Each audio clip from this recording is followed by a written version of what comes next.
Salutare, dragi prieteni! Mare zi de sărbătoare. M-am bărbierit, m-am făcut frumos, mi-am pus cămașa albă de in. În sfârșit, Donald Trump, iată, a făcut o pace, s-au semnat acorduri de pace, s-au impus armistiții, oprirea focului. Da, pe dracu. Pe bune, Vasile, pe ce lume trăiești. Nu s-a întâmplat asta. Marele Donald Krasnov Trump n-a reușit să facă pace, n-a reușit să impună nici măcar un armistițiu. Ba mai mult, întreaga zi de ieri, Ucraina a fost bombardată. Dezamăgitor. De fapt, ceea ce s-a întâmplat ieri este o mare rușine pentru Statele Unite ale Americii. O rușine care greu va fi spălată. De ieri, Statele Unite ale Americii nu mai este farul călăuzitor al lumii libere. De ieri, Statele Unite ale Americii nu mai poate să fie considerat liderul lumii libere. Pentru că, așa cum am văzut, Putin și-a bătut efectiv joc de el. Și, bineînțeles, a putut să-și bată joc acest Putin, acest viclean, vulpoi, Vladimir Putin, a putut să-și bată joc de acest Donald Krasnov Trump, pentru că nu poți să faci anumite lucruri, gen să-i pui la Putin covorul roșu unui criminal de război, să-i aduci și avioanele, 4 avioane F-22 Raptor și un bombardier B-2 pe deasupra unui criminal de război și apoi să zici: da, eu cu Putin am ascultat ce a cerut Putin și am fost de acord. Îi voi spune și lui Zelensky de schimbul de teritorii. Deci, în momentul de față, Statele Unite ale Americii nu mai valorează nici măcar atâta, 0 barat pentru lumea liberă.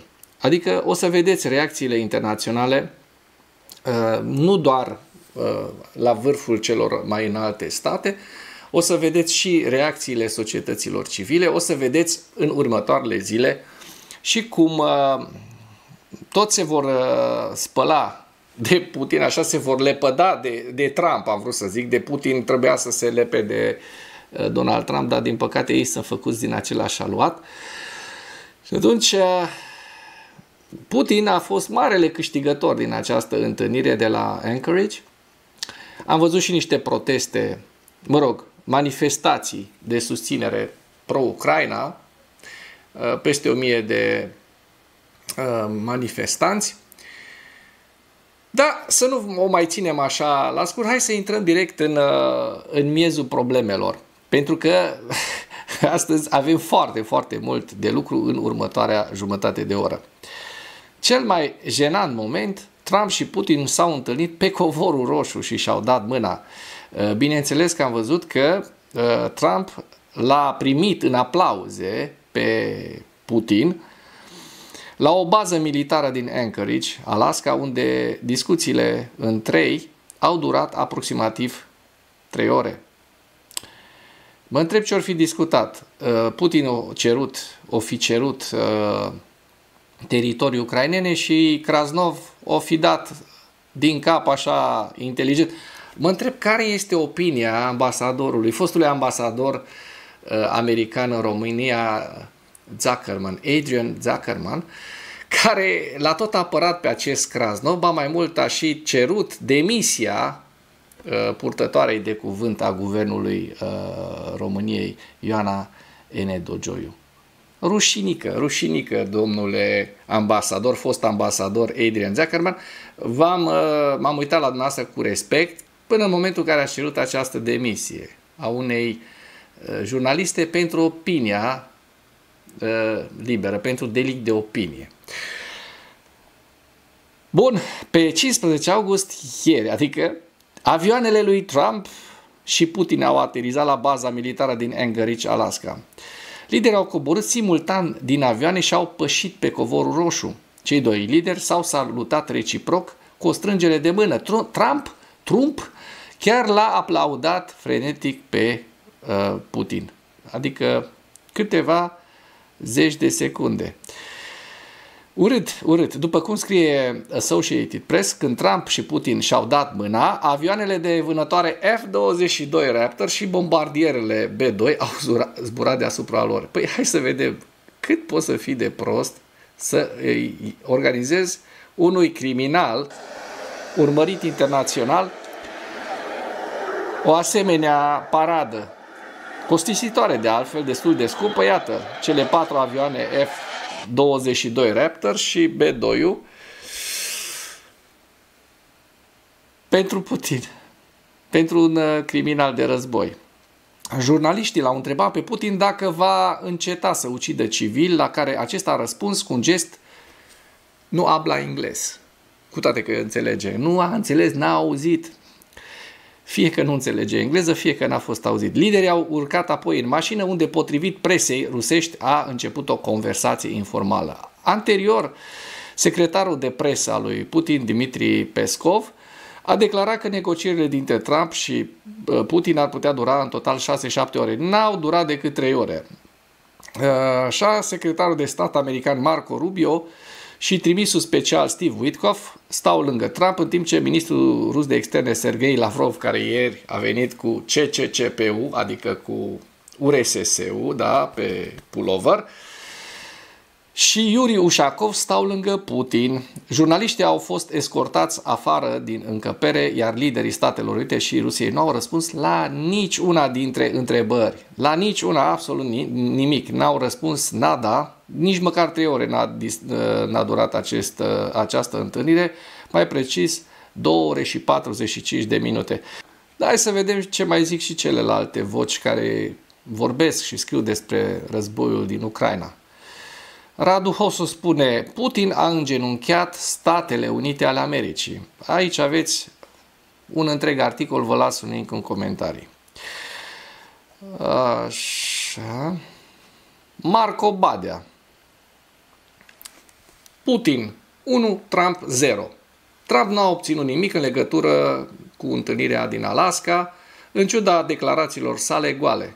Putin a obținut, în schimb, o revalidare internațională, o legitimare din partea lui Trump. A așteptat acest moment peste 3 ani și jumătate și a reușit ce și-a propus, adică să-l facă pe Trump să-l recunoască, să reaccepte cu fanfară la masă unde marile puteri iau deciziile. De la un paria internațional, Putin a devenit un partener de discuție al SUA. Cu câteva zile, cu vreo 2 zile în urmă, am făcut un reel, am și spus chestia asta, am și spus în materialele anterioare că Putin a fost scos din mocirlă de către Donald Trump și a fost pus la masă, a fost îmbrăcat, a fost spălat, a fost pieptănat, îmbrăcat la 4 ace și a fost făcut frecventabil pentru Statele Unite ale Americii. Din păcate, spun că Statele Unite ale Americii nu mai are nici măcar o umbră de bun simț cu această întâlnire a lui Trump-Putin. Nu mai are nicio urmă de legitimitate să ne dea nouă lecții Europei, care, iată, așa cum suntem noi, cu problemele noastre, cu 2-3 care fluieră în biserică, totuși avem o libertate de a face anumite lucruri și un bun simț. Acel bun simț a fost pierdut definitiv pentru administrația Trump, pentru că să sperăm că nu va veni un al 3-lea mandat pentru Donald Trump, așa cum ne avertizează guvernatorul Californiei. Nu știu dacă ați văzut, vă las link în comentarii, că chiar nu mai avem timp să mai intrăm și în acel videoclip, dar vă spun doar așa, vă dau din casă, vă spun că guvernatorul Californiei avertizează că Donald Trump o să vrea al 3-lea mandat. Deci ar fi o dictatură pentru Statele Unite ale Americii. Refuz să cred că așa ceva se poate întâmpla. Aici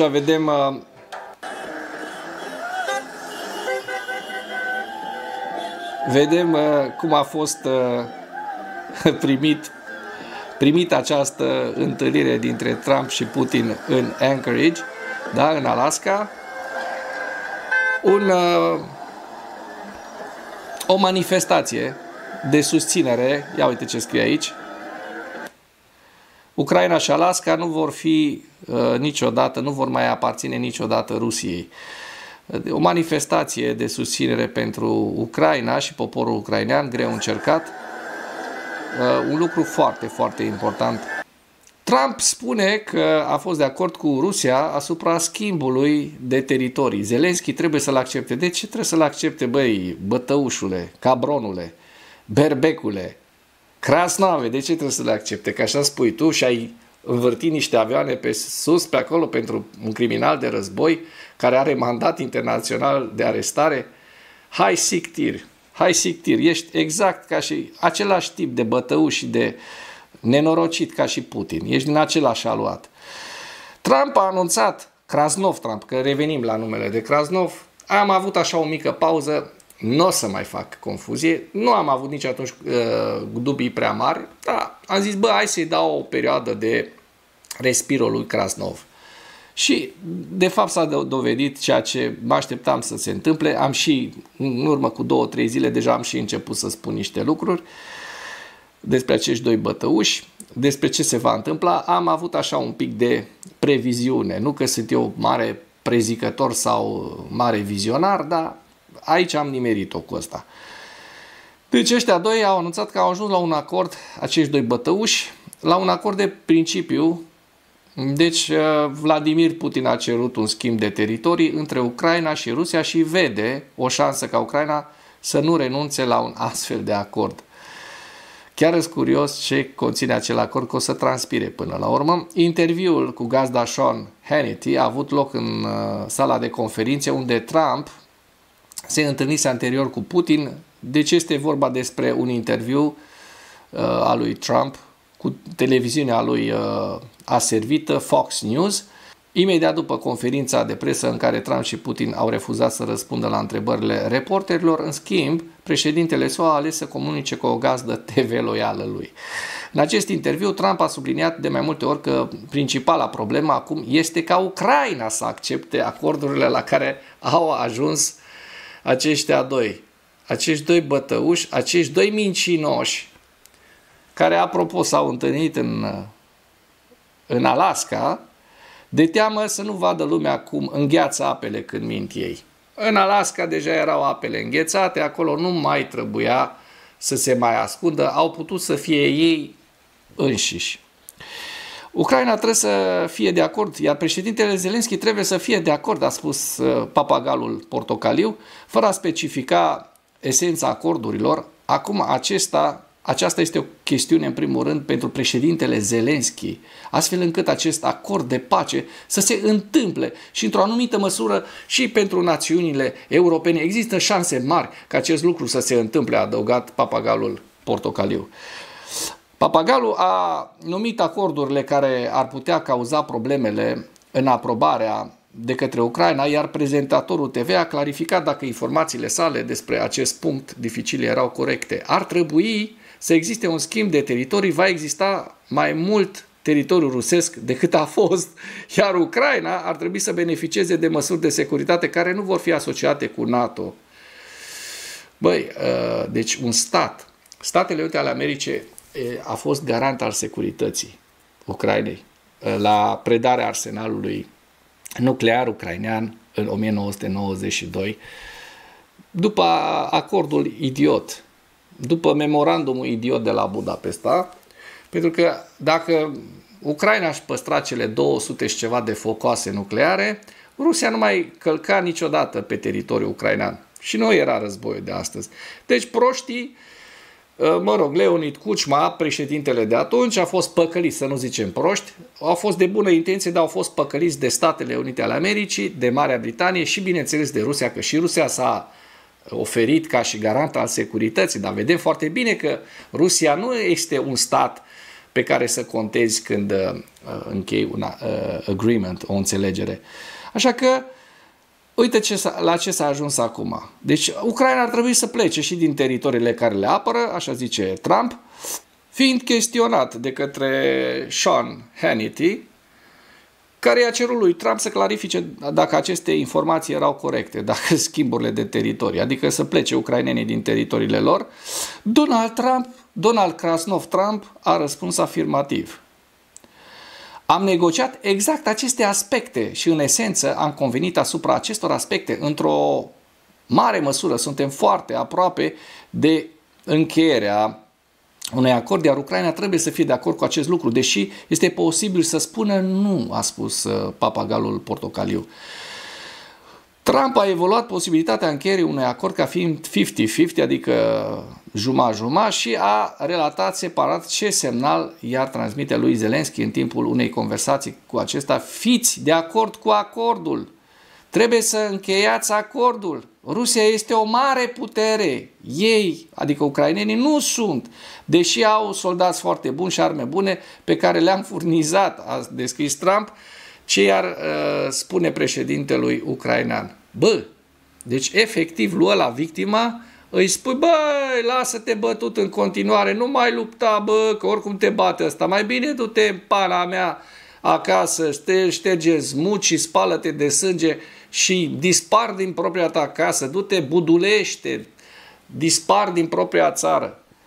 Ăsta este Donald Krasnov Trump, oameni buni. Papagalul portocaliu. Ăsta este. Asta au ajuns Statele Unite ale Americii în momentul de față. Interviul nu a oferit detalii cu privire la amploarea și liniile directoare ale acestui schimb de teritorii. Zelensky a menționat anterior că problema teritoriilor este definită în Constituția ucraineană și nu poate să cedeze așa cum vrea Trump. Papagalul portocaliu, a evaluat întâlnirea cu Putin 10 din 10 și s-a răzgândit cu privire la impunerea de sancțiuni împotriva Rusiei. Deci ăsta este un agent de influență fără niciun dubiu al Rusiei. Krasnov este un... clar, nu mai ai cum să o mai dai după tufiș, după ăsta. Omul este acaparat de Rusia, a fost acaparat încă din anii 80, deci omul este clar cu un dosar KGB în spate. Aliur Musaev, cel care ne-a prezentat, un fost general KGB din Kazakhstan, care ne-a prezentat pe Donald Trump ca fiind și Krasnov, are foarte mare dreptate. Nu mai există niciun dubiu. Președintele american care face Statele Unite de râs, Donald Trump, a declarat că a evaluat întâlnirea sa cu liderul Kremlinului, Vladimir Putin, ca fiind 10 din 10 și că s-a răzgândit cu privire la impunerea de sancțiuni împotriva Rusiei în viitorul apropiat. De fapt, ăsta a fost și motivul întâlnirii, ca să-l valideze pe Putin și să îi retragă sancțiunile care ar fi vrut să îi le introducă. Nu m-aș mira să facă și un deal, o afacere mare cu resurse cu Rusia, la cât este de agent sovietic acest Donald Krasnov Trump și la cât de frumos a poleit biroul oval cu aur după ce a venit în al doilea mandat, după modelul Kremlinului. Omul este clar omul Rusiei. Brigada 93 mecanizată separată Holodny Yar a arătat cum curăță și preia controlul asupra satelor din apropierea orașului Dobropilea. În timp ce americanii își bat joc de lumea liberă și Donald Trump, papagalul portocaliu, face acest lucru, ucrainenii mor pe front ca să apere Ucraina și, ba mai mult, au și succese. Iată, Brigada 93 Holodny Yar a raportat că a curățat și preluat controlul asupra satelor Grușcoie, Veseloie, lângă Dobropilea, pe unde rușii pătrunseseră recent. O să vă arăt și hărțile imediat. Înainte de acest lucru, vreau să vă prezint această informație. O companie de recunoaștere din Holodny Yar, sisteme fără pilot de diferite tipuri și artilerie, au fost implicate în respingerea rușilor din satele ucrainene. În plus, sistemele robotizate de atac terestru au fost folosite în eliberarea teritoriilor ucrainene. Hai să vedem despre ce e vorba.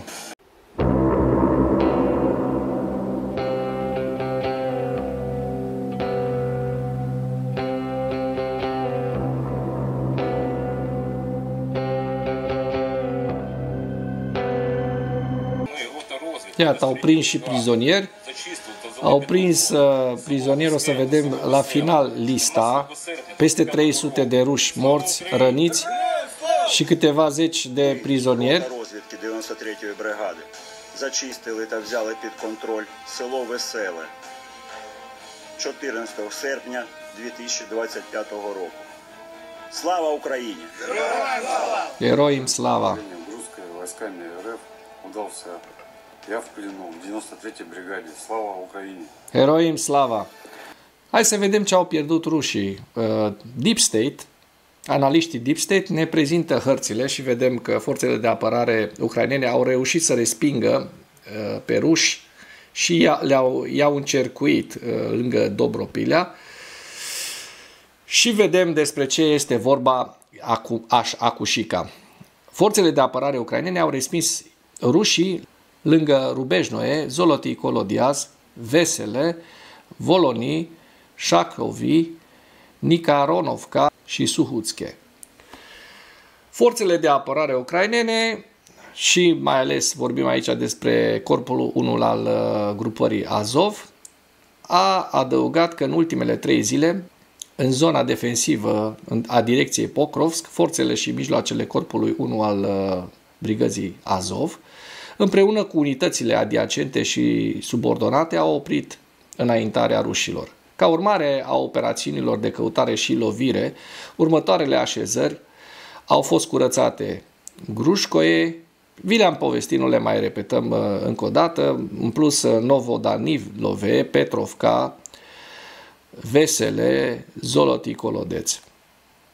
Azov a adăugat că în urma acțiunilor active din zona operațională a corpului, inamicul, adică rușii, au suferit următoarele pierderi. Pierderi irecuperabile, adică morți, 271 de morți, 101 răniți, prizonieri 13, au distrus un tank, 2 vehicule blindate de luptă, 37 de unități de automobile și motociclete. Bun, evident 1-0 față de Putin. Ce spun cei de la ziariștii de la Kyiv Independent? Spun că Putin a câștigat în fanfară această întâlnire și că singurul lucru care l-a făcut Donald Krasnov Trump a fost că l-a legitimat pe acest criminal de război. Oficialii europeni de asemenea și-au exprimat dezamăgirea și dezgustul pe 16 august, după ce mult așteptata întâlnire dintre Trump și Putin s-a încheiat fără un armistițiu pentru Ucraina. Cei doi lideri au discutat timp de aproape 3 ore la Anchorage pe 15 august, dar nu au reușit să anunțe niciun pas major către încheierea războiului de amploare al Rusiei. La fel ca Ucraina, Europa a fost împiedicată să participe la summitul din Alaska de către papagalul portocaliu și administrația rușinoasă de la Washington, administrația de rușine a Statelor Unite ale Americii, în cadrul căruia Trump i-a întins lui Putin covorul roșu și s-a încheiat cu o conferință de presă în cadrul căreia ambii lideri au convenit că principala vină pentru invazia din 2022 îi aparține fostului președinte american Joe Biden. Imbecili. Și imbecil în primul rând Trump, pentru că acceptă așa ceva, acceptă. Este un agent de influență a Rusiei. Oficiali din diverse țări europene au folosit rețele de socializare pentru a împărtăși reacțiile după summit. Și vedem aici dintre reacții, bineînțeles că nu sunt reacții pozitive, sunt reacții negative la ceea ce a făcut Donald Krasnov Trump. De asemenea, mi se pare un editorial foarte, nu avem timp acum să le citim pe toate, dar întâlnirea aceea a fost dezgustătoare, spune un editorial din Kyiv Independent. Lui Putin i-a plăcut foarte mult, da, pentru că lui Putin îi plac foarte mult aceste întâlniri dezgustătoare. Și acum trecem la ziua 1270 a războiului din Ucraina.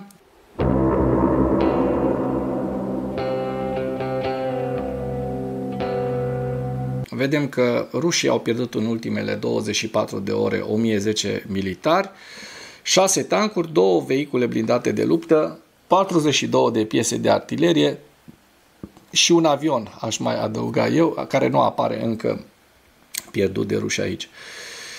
Avionul Su-30SM de care vorbeam ieri, lista întreagă a pierderilor rusești o găsiți în această imagine. Trecem acum la hărțile Deep State și vom vedea că începem cu ce ne interesează cel mai mult în această zonă, da? În zona Pokrovskului, în zona Pokrovskului unde rușii, iată, au fost respinși și li se taie craca, li se taie acel clește de crab de care vorbeam, li se taie foarte frumos. Iată, ucrainenii au reușit să elibereze o zonă foarte importantă la Zolotny Kolodiaz. Deci aici este o localitate. Vorbim despre aproximativ 1, 2, 3, 4, 5 ori, cel puțin 3, 15 km pătrați eliberați de către ucraineni. Rușii au rămas în Cuceriv iar, da? Încercuiți în acest moment, pentru că vedem o străpungere și dinspre Vâlne. Eu zic că aici sunt undeva la 7-8 km pătrați, plus încă această zonă care și aici există vreo până în 6 km pătrați. În total, ucrainenii au eliberat aproximativ 30 de km pătrați în aceste zone în ultimele 24 de ore. Și dacă reușesc să pătrundă mai adânc de Nikanovka, mai adânc înspre est, îi vor încercui pe ruși în aceste două locuri. Da? În aceste două locuri, rușii vor pierde mai mulți militari și, bineînțeles, vor securiza. Ucrainenii vor reuși, să sperăm că se va întâmpla așa, oricum, vești foarte, foarte bune. Iată, în ziua în care Krasnov Trump face de râs Statele Unite ale Americii și pune pe jar întreaga lume liberă, prin tâmpeniile pe care le-a făcut ieri, prin gesturile idiote pe care vi le-am prezentat mai înainte, în această zi, iată, ucrainenii reușesc să obțină o victorie mare în zona Dobropilea, zona Prokhorovskului. Pe front, dacă ne uităm pe celelalte zone, observăm că n-au fost modificări nici la nord, în regiunea Sumă, așa cum se poate observa în această imagine, nici dacă coborâm spre Vovchansk, în această zonă, nu au existat modificări ale fronturilor. Kupiansku, de asemenea, așa cum se poate observa din această imagine, rămâne intact, iar zonele de la Chasov Yar, de exemplu, această zonă nu a suferit modificări. Sunt curios, dăm un ochi totuși ca să ne asigurăm, dăm un ochi pe această regiune de sud. Vedem că nici în regiunea Herson și nici în regiunea Zaporojie nu au existat modificări ale fronturilor. Singurele modificări este această contraofensivă ucraineană de succes de la Pokrovsk, din zona Pokrovsk. Ucrainenii au reușit să taie înaintarea rușilor către Dobropilea și chiar să-i încercuiască într-un loc. Sperăm să se spargă și în această zonă frontul și ucrainenii să reușească să pătrundă în Malac, în acest sat, pentru că atunci rușii sunt prinși din nou prin două învăluiri puternice, sunt încercuiți. Trecem la evaluarea campaniei ofensive rusești în viziunea analiștilor Institutului pentru Studiul Războiului la data de 15 august, cu principalele știri. Președintele american Donald Trump, aș adăuga eu și Krasnov, papagalul portocaliu, s-a întâlnit cu președintele rus Vladimir Putin la baza comună Elmendorf-Richardson din Anchorage, Alaska, pe 15 august. Putin nu a spus nimic în conferința de presă comună care să indice că și-a modificat fie obiectivele de război, fie disponibilitatea de a face compromisuri în privința acestora și a reiterat limbajul pe care l-a folosit din 2021 pentru a justifica agresiunea Rusiei împotriva Ucrainei. Trump a declarat că Statele Unite și Rusia n-au ajuns la un acord ferm cu privire la războiul din Ucraina. Rusia a efectuat atacuri cu drone și rachete în Ucraina în orele dinaintea summitului din Alaska din 15 august, provocând victime civile și pagube infrastructurii civile. Da? Un semn de mare recunoștință pentru agentul de influență Krasnov de la Casa Albă. Oficialii ucraineni continuă să indice că contraatacurile ucrainene stabilizează situația la est și nord-est de Dobropilea, nord-vest de Pokrovsk și v-am arătat pe hartă ceea ce s-a întâmplat, nu mai revenim asupra informației. Se pare că comandamentul militar rus încearcă să redistribuie forțe și mijloace pentru a consolida și exploata penetrarea în apropierea orașului Dobropilea, dar până acum nu a reușit. Ucraina și-a continuat campania de atacuri cu drone de lungă durată împotriva infrastructurii militare și energetice rusești în noaptea de 14 spre 15 august. La final vă prezint hărțile Institutului pentru Studiul Războiului la data de 15 august și avem în această imagine regiunea Sumă, Lugansk, Donetsk, Constantiniovka, Pokrovsk, nordul Pokrovskului, Velikomiailivka,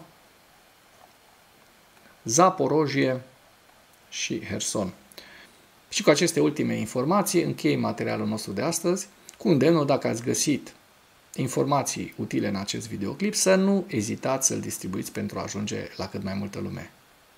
Mulțumesc mult!